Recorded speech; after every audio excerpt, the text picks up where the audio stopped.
You know, storage is one of those things we never seem to have enough of. That was certainly the case for my pals Jack and Carol Hoag. They had simply run out of closet space and were desperate for more. So I loaded up my van and headed north along the seacoast to the Boston suburb of Wayland, Massachusetts, where I met up with my old friends. There are a few things I enjoy more than finding a country road in New England and driving. And when old friends are on the other end of that road, well, that's about as good as it gets. Today's journey brings me just west of Boston to the town of Wayland, Massachusetts, and the home of Jack and Carol Hoag and their son Brooke. Now, years ago, I worked for Jack as a marketing executive before I traded suits and ties for khakis and denims. Hey guys! Ron. How are you? Hey, say hello. Oh, it's so good to see you. Hi. Today, I'm going to help my old friends create some storage space in their guest room by constructing a couple of closets that should be as attractive as they are practical. So Carol, this is where you want to put the closets. And tell me what you were thinking about. Well, first I thought I needed something all the way across. We need so much storage. But then there was no place to put the bureau. So Ron, what do you think about doing a closet on each side of the bureau? This bureau? Yeah. Yeah, that needs a facelift too. We could do that, or we could build you 3 closets and make the center one with a bunch of drawers in it. But then I won't have the depth going, you know, looking through. I don't want the room Back to be... to this wall. Yeah, Okay, all right, okay. that makes sense to me. So Carol, here's what I'm thinking. 2 matched closets with raised panel doors. Great. And we'll leave enough space in the center here for that chest of drawers that you've already got. Yeah. Trim these off on the top with some cove molding or cornice molding up there. Nice, yeah. And then on the inside, on this closet over here, the left one, adjustable shelves, pretty much top to bottom. And on the right one, 2 hanging rods. Terrific. Look all right? I love it. Using a compound miter saw, Carol and Brooke team up to cut several 2x4s that we'll use to frame our closets. First, we'll assemble and install a rectangular frame against the ceiling. Then we'll add 4 vertical posts. It's onto this framework that we'll attach our walls and doors. This is a nasty little cut right here, too. 10. You got 10. We'll count them afterward. 10. Okay. Now, hang on a second. Hang on. Put your left hand right here. Yeah. Hold that. Is this my left? That's your left hand. Oh, we're in trouble. Okay, this is the on-off switch. Just squeeze it once. Now, my friend Jack is a marketing genius who has managed to get through most of his life without ever using a tool. Until today. Jack! Good, Jack. I'm so proud of. They're all there. 11. With our frame sections cut, we move back inside. The frames have to be mounted onto wall studs, so Carol and Brooke use electronic stud finders to locate and mark each one. Now we'll build our framework from the top down, but it's much simpler to assemble the pieces of the top section first and then install it as one piece. Brooke and Carol drill clearance holes through the ends of 2 boards. Then drive screws through them to assemble each side of the frame. Using a 2x4 for temporary support, we attach the frames directly to the wall studs. But Carol's having some slippage problems, in more ways than one. You know why you're getting a slipping on this? Am I bringing the The drill is dropping down a little bit. So are my glasses, right? I've got to get you a better pair. A new pair of glasses and a bit more pressure on the back of the drill solves both slippage problems. Hey, I Jack? could have showed you that. Hey, Jack, come here. Yeah. Yeah. You're really going to have me do one of them? You can let go. Okay. It'll stay up there, okay. Well, after he gets through with it, I'm not sure. I literally have never done this before. Push. There you go.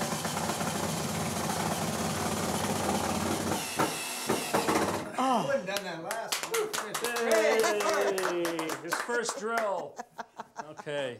We've cut our post sections with a small notch at the bottom, so they'll slip right over the baseboard. There we go, just about like that. Now, I'll be able to attach this at the top and the bottom with screws, but there is no way to drill into the wall and attach it with screws here in the middle because there's no wall stud here. So for that, we're going to have to use a toggle bolt. I'm going to go through this existing hole right here. Just make a marker hole in the wall. Okay, we'll take this away. I'm going to enlarge that to a 1/2 inch. Now I'm going to pass this bolt through the 2x4 and screw the toggle on the other end. Just a few turns here. That's good. Now I'm going to squeeze the wings of the toggle together, put them through that hole, push the bolt in. Now you can see how those wings have flipped out inside the wall and they're holding the 2x4. Now we just have to tighten it up. The trick here is to kind of pull back on the 2x4 as we tighten this up. That'll keep the wings from spinning inside the wall. And you watch, it'll pull the 2x4 right into contact. There it goes. Yep. Okay, good. Now we're going to attach this top and bottom. Yay! It is perfect, huh? I did it. Not a single slip. We attach a short piece of framing to the floor, install our final vertical piece, and our closet frames are complete. Okay, Brooke, let's put that in. These are the sides of our closet right here. This is 3/4 inch thick MDF, medium density fiberboard. Carol, can you just hold this in place for 1 second? Yeah. I'm going to step over here, Yeah. Brooke. Yeah, push this up against the back wall. There you go, just like that. Be sure it's in tight at the bottom. Okay, and we're going to attach this with a nail gun. Brooke and Carol use nail guns to attach the MDF directly to the frames. We nail fascia boards across the front of the frames, then give our do-it-yourself guru, Jack, a shot at the other closet. Now, start from there. Go You're ahead. gonna have him shoot the gun? Go ahead. Now I pull the Pull the trigger. Jack proves another point. These cordless nail guns are not only easy to use, but are very safe. Good. So here's your new door, panel door. Great. Very nice. Brooke, if you can just kind of hold that. And we're going to hang these using a piano hinge. This is a long strip of continuous hinge here. And I'm going to put it on at an angle like this so we get it in the right position. Now I'm going to start by drilling a little pilot hole using this bit. This is a self-centering drill bit. See, there's a sort of a collar or sleeve that slides back. The self-centering bit allows me to bore through the exact center of each hinge mounting hole. Carol and Brooke follow behind, driving in screws. Beautiful. To install the door, we rested on shims to provide the necessary floor clearance. Once again, we use a self-centering bit and screws to attach the door to the frame.